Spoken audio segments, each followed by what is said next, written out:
There are certain conditions every story must meet before it can qualify as a story. Number one, you need characters. You need characters. And these characters can be anything. Can be plants, can be trees, can be animals, can be cars, can be anything.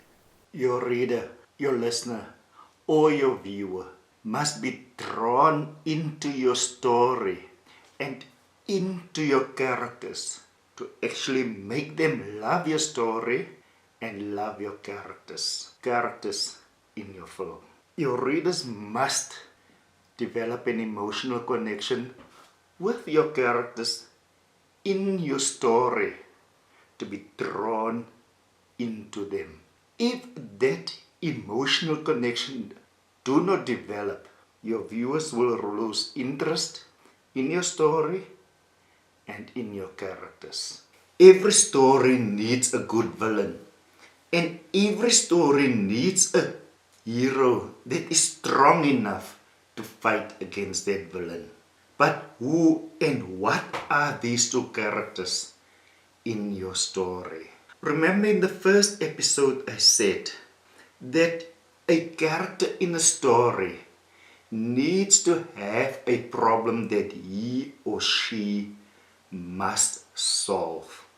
And normally people believe that refers to the hero alone in the story. Especially aspiring and beginner writers do not realize that even before the hero experiences a problem in the story, there is another problem already in existence or developing, and that is on the side of the villain. If you would want your films to speak to a wider audience, there would be a few things that you must have in it. You must have it in it.